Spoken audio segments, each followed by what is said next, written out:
G'day. I was asked a question about my car, my 1970 Fastback. Now, I don't know who asked the question, but he said he has a El Camino. I think it's a 67 El Camino. Beautiful car. And you have a 96 Mustang, I think you said. I think my first Mustang I had in America was a 96 Mustang. And then later on I had a convertible Saline supercharged. Now that was a nice car, the Saline, with the body kit, the roof folded down, and had those two things on the back, the blocks covers the back seats. That was pretty cool. Now my 1970 Mustang, I think originally came from Sacramento and did the rounds there. Got shipped over to Australia, down to Tasmania. That's the island down south of me. And then it came from there, came across to Melbourne, Victoria. I think that's where they rebuilt it, I guess stripped it back to the bare metal, redid it all, redid the interior. Everything's original. So it's a 1970 Fastback. The colour's black jade. Now, that's because sometimes it looks black, sometimes it looks gunmetal grey. On a real sunny day, it looks like this jade-ish, like a combination between jade green, black, gunmetal grey.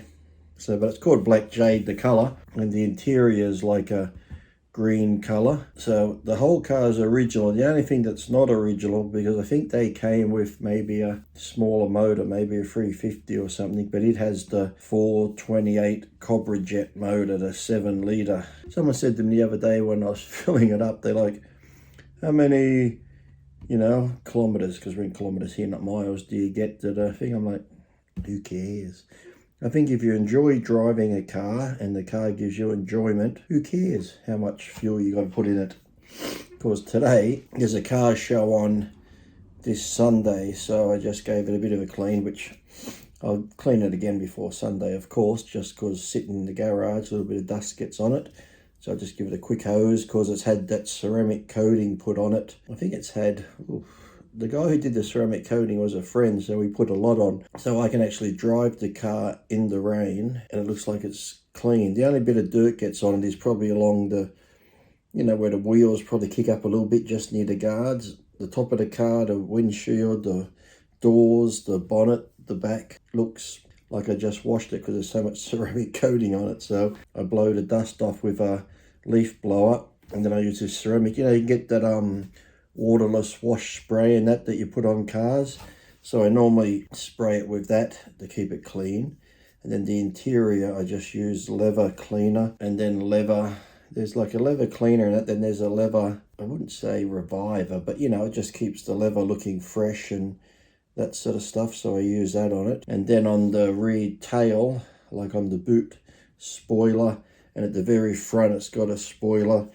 Anything rubber, plasticky like that, I use this other stuff which makes it look brand new. The engine is the only thing that's not on it. And I filled it up today. I figured I'll just fill it up. It was half empty. And filling it up today, it was $97 for half a tank. Because you forget when you got those big old cars, how big the fucking petrol tank is, don't you? It's like, at the moment was $2.11 a litre. So $2.11 a litre. A gallon, that would be $8.44 a gallon, because I think there's roughly 4 litres in a gallon going by American standards. So, but then with the conversion, it'd probably still be about $6 something a gallon. So around town, of course, you use more because you're sort of stopping and starting, more red lights and that. Out on the highway or freeway, once you get cruising, it's like any car, my Corvettes that I used to have and stuff like that, on an open road driving, you hardly use any petrol. It's just around town, especially my old Mustang. Well, it was so old, it was a 2020 Mustang, but I had the Whipple Stage 3 supercharger put on it, so it put it up over 800 horsepower. And of course, you drive it in sports mode, makes the exhaust sound a lot better. But man, whew, you could just sit there and watch the fuel gauge go down. It's like this one, because it's a 7-litre motor in this old Mustang. But like I said, if it brings you enjoyment and you have fun, you don't worry about that, do you now? So there's a car show this Sunday. Since I've had the car, I've won 6 trophies with it. which is good. But then, you know, I never go to these car shows expecting to get a trophy. I just turn up because sometimes there's different categories. You could have best American muscle car, or it could be best Ford. And I actually, the last one I was at, I won best Ford, which I was surprised because I always find it's not fair because there's so many, like I could have a Ford Mustang, but then somebody could have another type of Ford car. There was some Ford truck. So the win best Ford was nice, but sometimes it's hard because there's different categories. Like if you go on like best American muscle car, that's not bad if you got Camaros and stuff there. Actually, before I brought this one, I was actually looking at a 68, 69 Camaro. I sort of like that year. If I could get another old muscle car, it might be a Camaro or around the 68, 67 GT500, like the fastback Eleanor from Gone in 60 Seconds. I know there's lots of replicas made. I think there's a company in America that has the licensing to actually call them an Eleanor car. So, and you have one built yourself and you try and sell it using the name Eleanor, you can get in trouble because it's not an official Eleanor. So here in Australia, I think they're worth, you're over 200,000 or more. Well, the new Corvette, the new C8 Corvette, the rear engine, I think here if you put an order in from a car yard, you're looking about 250,000. I know, and then you got a waiting time of almost probably a year to get it here.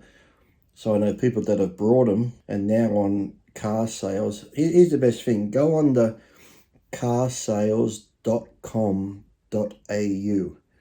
So just one word, carsales.com.au for Australia, and look at the prices of cars here. Yes, even with the exchange rate, let's just say the new Corvette in America's 60, 70,000. Here that would be, well, should be about 100,000, but you're looking about 250.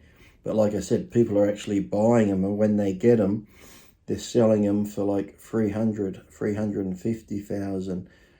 So when I lived in America and I moved back home, I think you can get like, I was looking at a Dodge Challenger, the Hellcat, and it was like, 275. 300,000. You won't believe it, trust me. There's a 2000 and, you know, the old Z06 Corvette. It's probably a 2018 model. The really nice one. Looks like a Batmobile. You know, it's got the 4 exhausts at the back and the tail. And there's one of those for sale. I think it's like over 200,000.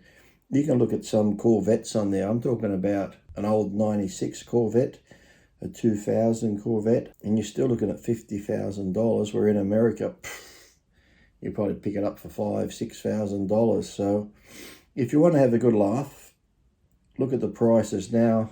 I don't know why they're so expensive. I know there's import tax and shit like that, but we used to have luxury tax put on our cars because in Australia we used to build Fords and Holdens and that. Like Holdens here, our Holden Commodores and that, they were taken to America and they were like the Pontiac GTOs and stuff. They changed the names over there. But here, even for a good Australian car, you're looking at $80,000 for a good V8. Top of the line V8 SS Commodore or Ford. It's just crazy that they'd go to America and they'd be so much cheaper. So with the exchange rate, I don't know how they work it out. Because I was even thinking of, I love Aston Martins. Now, if someone said, Lee, what's one of your favourite cars? Aston Martin Vantage. One day I still might get one because I always loved them.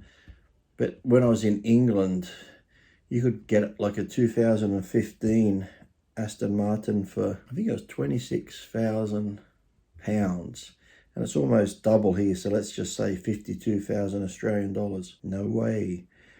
I was looking at a 2008 Vantage here, and it's around 110,000. So a 2015, it could be up as high as close to $200,000, which is weird because coming from England, they're already right-hand drive. I know a lot of cars, when you bring from America, they got to be converted, you know, to left-hand, right-hand drive and that sort of thing. But that's why if you buy older cars, I'm not sure what it is now. I think it's 20 years. If it's 20 years or older, you don't have to convert them. So that's lucky. That mine's at 1970. So My car's still left-hand drive, which I find easier to drive anyway, because even when I moved to America, my first day there, I just started driving. It's like, you know, you just follow traffic and go with the flow. You don't think about it. Automatics are easier because, you know, here in Australia, you're driving a manual. I'm driving here, changing with this hand. In Australia, I change gears with my left hand. In America, driving, you change gears with your right hand. So it didn't bother me at all. Some people find it weird because, especially, you know, I was in America 18 years, so, you know, it's almost like I'm ambidextrous, so I could do that. But an Aston Martin, if you're wondering, Lee, what would be your next car? That would be my next car, an Aston Martin. And then I could just drive around with the James Bond theme playing really loud out the window. That would be good, wouldn't it? Look like a real wanker. So, yes, I've had a lot of cars. You name it, I've probably had it. One of my favourite cars, because of James Bond, speaking of James Bond and Aston Martin, I used to have a Lotus Esprit. Now, you probably remember them from, was it The Spy Who Loved Me? He had a white one, you know, that went underwater. I had the one after that, was like the S4. Then they made a V8 Lotus. I actually think they were going to start making them again, the Lotus Esprits, but I think the price tag on them was going to be through the roof, of course, but they're nice. Yeah, but I think the only car that I haven't owned that I would like I've had tons of Mercedes, BMWs. I always preferred the Mercedes. I just felt inside the interior just a better polished off car. Well, the 8 Series, actually BMW is not bad, but Porsche, no. Now the old Porsche, like the old 911s, the big whale tails, flared guards, and shit like that, I really like. But now, like the Porsche Panorama, like they got a like electric one, the Cayman, the Boxster, even the 911s, they all start to look alike. There is that, is it the GT4 or the GT3, the racy looking one? It's not bad, but I've never liked a lot of Porsches. And sadly, to me, it's like even some of the Jags XKR and that aren't bad. They look similar to Aston Martin sometimes now, but I think a lot of cars now, I don't know, it's the aerodynamics, or they're all going for this futuristic look. Even the newer Aston Martins, I'm not really fussed on. I like the, probably up to the 2015, 16s, 18s. They're from 1920 on now, they're getting a bit futuristic, losing that shape. So if you ask Lee, what car would I like next? An Aston Martin. So if anyone wants to get me a gift, an Aston Martin would be great. But right now, I have the Ford Mustang Fastback. I enjoy that. I also have a Dodge Nitro truck, which we put the dogs in and take them around. I had a Toyota Prado, which we just sold because 3 cars is too much. But I do like a Lamborghini Hurricane. I did drive that. Or an Audi R8 V10. I know you got me thinking about all these cars. Oh my God.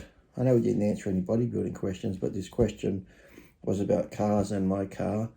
And it's won trophies, so yes, I'm enjoying it. It brings me fun, enjoyment. And like I said, what's better than going somewhere, there's lots of cars, other people that enjoy cars, you park your car and there's food stalls, you walk around and eat hot dogs or hamburgers or whatever, and you win a trophy. You know how many years I had to diet and go through hell and train and do cardio to get a trophy? Now I still get trophies eating hot dogs. Well, my car gets it, but yeah, still me. I own the car, so it's my trophy. So thank you for your question. Until next time, hope you keep your El Camino clean and that sort of stuff. So yeah, now I'm thinking about an Aston Martin. How can I make more money to get an Aston Martin? Until next time. James Bond out. Thank you for asking us pros anything and being a part of AMA. If you aren't a part of AMA, subscribe now.